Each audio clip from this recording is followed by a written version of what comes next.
আসসালামু আলাইকুম ওয়া রাহমাতুল্লাহি ওয়া বারাকাতুহু। আমি আপনাদের সামনে সূরা তাওবা আয়াত নাম্বার ৮০ নাম্বার আয়াত তেলাওয়াত করেছি। এই আয়াতের তরজমা জানতে গেলে, এই আয়াতের তরজমার বিষয় বুঝতে গেলে আমাদের একটা ঘটনা অবশ্যই শোনা লাগবে। আমি আপনাদের সামনে মুনাফিকদের আলামত সম্পর্কে বয়ান করতেছিলাম। আসুন, আমরা নবীদের জামানায় একজন মুনাফিক ছিল, মদিনার বুকে একজন মুনাফিক ছিল, আব্দুল্লাহ ইবনে উবাই বিন সুলুল।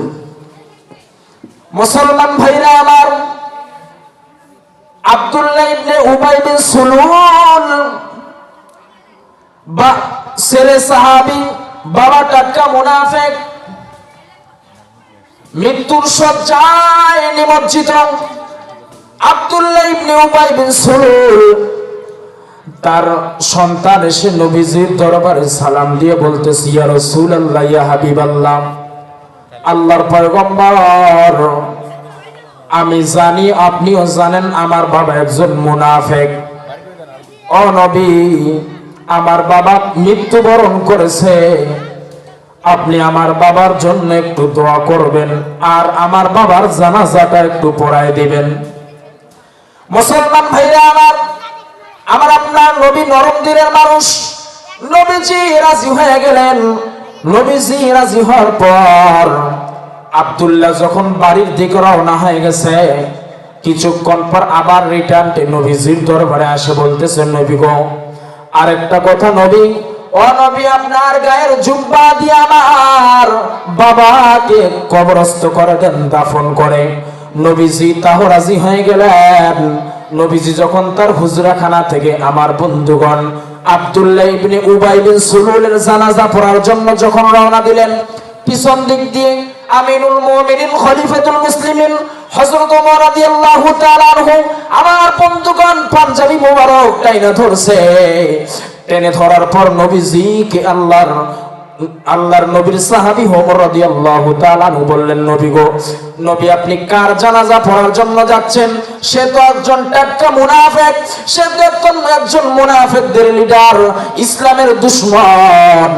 আব্দুল্লাহ ইবনে উবাই বিন সুলুলের জানাজা পড়ার জন্য কেন যাচ্ছেন? আল্লাহর নবী পিছন ফিরে ওমরের দিকে তাকিয়ে একটা মুস্কি হেসে দিলেন আর ডেকে বললেন, ওমর, আমারে ছেড়ে দাও, আমার ছেড়ে দাও, আল্লাহ তাআলা আমার ইখতিয়ার দিয়েছে, এখনো নিষেধ করে নাই। মুসলমান ভাইরা আমার, ওমর রাদিয়াল্লাহু তাআলা আনহু আল্লাহর নবীকে যখন নিষেধ করলেন, আল্লাহ তাআলা নিষেধ করলেকে এত পছন্দ করলেন, পছন্দ আল্লাহ তাআলা যখন করলেন, মুসলমান ভাইরা আমার, সঙ্গে সঙ্গে কোরআনের আয়াত আল্লাহ তাআলা পাঠিয়ে দিলেন, ইস্তাগফির লাহুম আও লা তাস্তাগফির লাহুম। নবী গো, আপনি তাদের জন্য, মুনাফিকদের জন্য যদি যতই দোয়া করেন, প্রার্থনা করেন, আমি তার প্রার্থনা কবুল করব না, আপনার দোয়াও কবুল করব না। আপনি দোয়া করেন অথবা না করেন, উভয় তার জন্য সমান। ইন তাস্তাগফির লাহুম ৭০ মাররা, ইন তাস্তাগফির লাহুম ৭০ মাররাতান ফালাই ইয়াগফিরুল্লাহু লাহুম।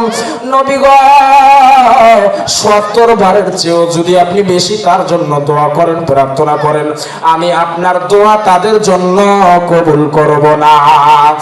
যালিকা বিআন্নাহুম কাফারু বিল্লাহি ওয়া রাসূলিহি, তারা আল্লাহ এবং নবীজির সঙ্গে দুশমনি করেছে।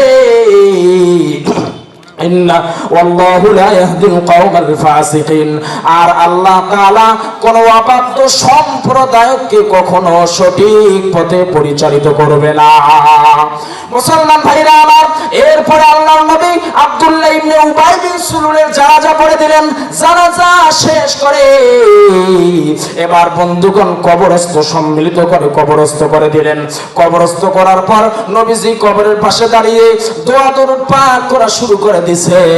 আল্লাহর নবী যখন এই আব্দুল্লাহ ইবনে উবাই বিন সুলুলের দোয়া আমার বন্ধুগণ কবরের পাশে দাঁড়িয়ে যখন দোয়া করা শুরু করছে, আল্লাহ তাআলা ফাজরা জিবরাইল আলাইহিস সালাতু ওয়াস সালাম কোরআনের আয়াত আল্লাহ রাব্বুল আলামিন নাজিল করে দিলেন। আল্লাহ তাআলা বলেন সূরা তাওবা 84 নম্বর আয়াতের মধ্যে আল্লাহ বলেন, ওয়ালা তুসাল্লি আলা আহাদিম মিনহুম মাতা আবাদাউ ওয়ালা তাকুম আলা কবরি।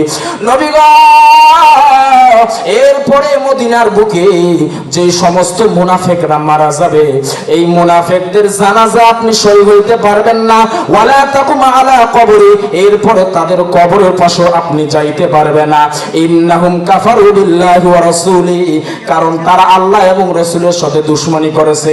ওয়া মা ইন্নাহুম কাফারু বিল্লাহি ওয়া রাসূলি ওয়া মাতু ওয়া হুম ফাসিকুন, তারা আল্লাহ এবং রাসূলের সাথে দুশমনি করেই মৃত্যুবরণ করেছে।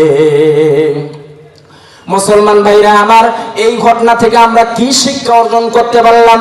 এই ঘটনা থেকে আমরা শিক্ষা অর্জন করলাম আমার রাষ্ট্র সমাজে যে সমস্ত মুনাফিকরা মারা যাবে, এদের জানাজায় হাজির হওয়া যাবে না, এদের জানাজায় আমরা হাজির হব না। আল্লাহ তাআলা নবীকে স্বয়ং নিষেধ করে দিয়েছেন। মুসলমান ভাইরা আমার, নবী আলাইহিস সালাতু ওয়াস সালাম মৃত্যুবরণ করবেন।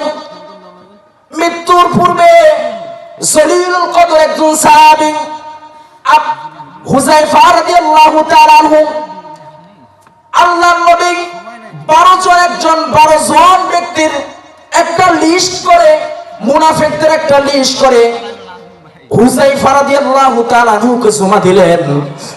জমা দেওয়ার পর হুযায়ফাকে বললেন, হুযায়ফা, আমার মৃত্যুর পরে তুমি দুনিয়ার কোন মুসলমানকে, দুনিয়ার কোন ব্যক্তিকে এই নামের লিস্টগুলো দেখাবা না, এই নামের লিস্টগুলো কাউকে জানাবা না। আর একটা কথা বলে দেই হুযায়ফা, মদিনার বুকে এই 12 জন ব্যক্তি যখন মারা যাবে, এদের জানাজাও তুমি অংশগ্রহণ করবা না। এই ঘটনা হযরত ওমর শোনার পর ওমর রাদিয়াল্লাহু তাআলা আনহু পেরেশান, না জানি আমার নামটা মুনাফিকের খাতার মধ্যে আছে। পেরেশানি কাজ করতেছে। হুযায়ফার দরবারে চলে গেলেন, সালাম দিয়ে ডাক দিয়ে বললেন, ভাই হুযায়ফা। নবীজির মৃত্যুর পরে হুযায়ফা রাদিয়াল্লাহু তাআলা দরবারে ওমর চলে গেলেন। ওমর যায় বলতেছে, ভাই হুযায়ফা, নবীজি তোমার একটা নামের লিস্ট দিয়েছে, ওই নামের লিস্টটা আমার একটু দেখাও, আমি একটু দেখতে চাই আমার নামটা আসেনি। হুযায়ফা বলতেছে, ভাই ওমর, আল্লাহ রাসূল আমারে নিষেধ করে দিয়েছে, আমি আল্লাহ রাসূলের কথাটাকে অমান্য করতে পারবো না। আল্লাহ তাআলা আল্লাহ রাসূলের কথাটাকে আমি অমান্য করতে পারবো না। হুযায়ফা রাদিয়াল্লাহু তাআলা যখন এই কথা বললেন, এরপরে আমার বন্ধুগণ হযরত ওমর হুযায়ফার দরবার থেকে ফিরে চলে আসলেন। হুযায়ফার দরবার থেকে ফিরে এসে আবার পেরেশান হয়ে গেছে। এরপরে কিছুদিন পর একদিন গভীর রাত, বাইরে ঝিমঝিম করে বৃষ্টি হচ্ছে, ঝিমঝিম করে বৃষ্টি হচ্ছে। আমার বন্ধুগণ হুযায়ফা রাদিয়াল্লাহু তাআলা দরবারে হযরত ওমর বৃষ্টির মধ্যে ভিজে হুযায়ফার দরবারে চলে গেছেন। এত রাত, সবাই ঘুমাইতেছে, হযরত ওমরের ঘুম নাই, না জানি আমার নামটা মুনাফিকের খাতার মধ্যে আছে। হুযায়ফা রাদিয়াল্লাহু তাআলা দরবারে হযরত ওমর যায় আদবের সহিত নক করলেন। নক করে যখন দরজা নক করলেন, হুযায়ফা ঘর থেকে বের হয়ে এসে দেখতেছে ওমর দাঁড়িয়ে আছে। হযরতে হুযায়ফা বলতেছে, ভাই ওমর, তুমি আমার দরবারে আসছো কেন, বলো কি জানতে চাও বলো। হযরত ওমর বলতেছে, ভাই হুযায়ফা, আমার একটা কথা জানার খুব ইচ্ছা, আমি যদি হযরত ওমর এখন মৃত্যুবরণ করি, তাহলে তুমি হুযায়ফা আমার জানাজায় শরীক হইবানি। হযরত ওমর যখন এই কথা বললেন, হুযায়ফা বলতেছেন, ভাই ওমর, কি বলো, তোমার ব্যাপারে নবীজি স্বয়ং বলেছেন, লাউ কানা বাদুন নাবিয়্যুন লাকানা ওমর, আমার পরে কেউ যদি নবী আলাইহিস সালাতু ওয়াস সালাম বলেছেন, আমার পরে কেউ যদি নবী হইতো, আল্লাহ তাআলা নবীজি নবী পাঠানোর দরজা যদি খুলে রাখতেন, তাহলে আমার পরে কেউ যদি নবী হইতো তার নাম হইতো ওমর। তোমার এত মর্যাদা, আর তুমি ওমর মৃত্যুবরণ করবা, তোমার জানাজায় আমি ওমর শরীক হব না, এটা হতে পারে না। তোমার জানাজায় অবশ্যই আমি হুযায়ফা শরীক হয়ে যাব। বলেন সুবহানাল্লাহ। এই কথা বলার সাথে সাথে হযরত ওমরের টেনশন দূর হয়ে গেছে। মুসলমান ভাইরা আমার, আমরা মুনাফিকদের আলামত চারটা। এক নাম্বার আলামত, যখন মুনাফিক কথা বলবে মিথ্যা বলবে। দুই নাম্বার আলামত, ওয়াদা করবে খেলাফ করবে। তিন নাম্বার আলামত, আমানত রাখবেন খেয়ানত করে ফেলবে। চার নাম্বার আলামত, যখন ঝগড়াঝাটির মধ্যে লিপ্ত হয়ে যাবে, তখন এমন এমন ফাহিশা কথাগুলো তার জবান দিয়ে বের হয়ে যাবে।